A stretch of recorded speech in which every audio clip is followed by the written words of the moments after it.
Saying goodbye to 2010 means saying hello to 2011. But what exactly are we ushering in with this new year? Will the economy grow weaker or bounce back? What will the landscape of cyberspace look like this time next year? And what will be the most unexpected things we should expect? Well, who better to ask than Gerald Celente with the Trends Research Institute, joining us from Kingston, New York. And Gerald, you never shy about coming out and making predictions about what the American people should expect. Since I've known you, you've actually been right a lot of the time. And so once again, you've compiled a list, the top 11 trends of 2011. Let's just put up the first 5. First, wake-up call. In 2011, people will fully recognize how grave economic conditions have become. 2, crack up. 2011, teetering economies will collapse, currency wars will ensue, trade barriers will be erected, economic unions will splinter. And 3, screw the people. Authorities will intensify efforts to extract funds in order to meet fiscal obligations. Let me just stop there with this question. Who exactly, Gerald, will be getting screwed? And also, as a side question, what's it going to be, dollar or gold in 2011?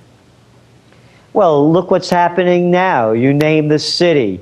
The transit fares have gone up, even though the housing market continues to decline. Property taxes keep going up. So the people are getting hit on every level. Look, if you go 5 miles over the speed limit, there's a cop waiting for you. But hey, rob the people blind, as these brokerages and banks are doing. They get a slap on the wrist and easy time. So what they're going to do is they're going to make up the slack by going after the little people at every level. Licensing fees, parking fees, you name it, they're going to squeeze every dollar out of the people. They call it austerity measures in Europe, don't they? And what about the question about dollar or gold for this coming year? What do you think? Well, you go to our website, trendsjournal.com, and you go to our forecast page, and you will see that in 2001, we predicted the beginning of the gold bull run. Well, the bull is really going to run this year because the Federal Reserve keeps dumping that digital money it's not worth the paper, it's not printed on, into the system. What's gold as we're speaking? $1,420 an ounce. Look for $2,000 an ounce, not too far away. All right, let's get back to your list. Number 4, crime waves. No money, no job equals, well, short fuses and more crime. Number 5, crackdown on liberty. Of course, in the name of getting tough on crime and protecting against terrorism. I know this year we saw some people kind of outraged at the new security measures at airports with the somewhat, intrusive body scanners. Gerald, what will be next, and what will government officials say it's in the name of? Well, it's going to be in the name of terror. The United States, for example, just in the last week, killed about 75 Pakistanis with CIA drones. You think they're angry and want to seek revenge? We're hearing terror warnings around the world.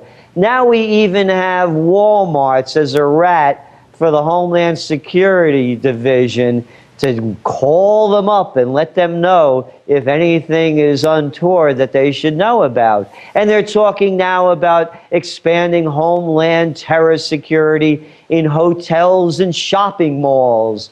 Big Brother will be watching you at every stroke of the keyboard, every step that you take. They're going to clamp down more and more as people continue to complain more and more about the injustices that are happening, particularly on the economic front. As a Bronx boy, I know you can't tell by my accent, I always say that when people lose everything and they have nothing left to lose, they lose it. So as people keep losing it, the government will crack down even tighter. Let's keep moving on. I want to make sure we get to all these. You say we'll see new forms of alternative energy. You say there will be journalism 2.0. This trend of being able to get information from multiple sources will continue and will continue to change the way people get information. Number 8, you have cyber wars. What is this all about? Well, it's happening already. Look what they did. They almost decommission the Iranian nuclear facilities with their cyber worms. We're going to see more and more cyber attacks, just like we saw with WikiLeaks, which is one of the examples of 2.0. But on the other hand, when they tried to shut down WikiLeaks, well, the WikiLeaks people supporters shut down PayPal, and they tried to take down MasterCard and Visa in retribution for them not taking their money to support WikiLeaks. We're going to see worldwide cybercrime. It's going to be the new type of warfare for the 21st century. And by the way, those people that can't find jobs and want a good career, become a cyber sleuth, a cyber detective, really hone your skills in fighting cyber wars and cyber attacks, and you have a great future, because this is not going to end. Let's just finish out your list. You say number 9, Youth of the World Unite. You say a lot of people who graduate from college, degree in hand, are going to get together because they're mad as hell, because they can't get jobs. And then finally, the end of the world. Of course, we've all known those people who have always believed that 2012 will be the end of time. But real quick, Gerald, I want to get to your number 11, and that is the mystery. What is the mystery trend? I know you said you're going to reveal this sometime in January, but can you at least give us a hint? Yes, I can give you a hint. Know the hand that feeds you. Well, that was, well, you heard it here first. Gerald Celente, Director of Trends Research Institute.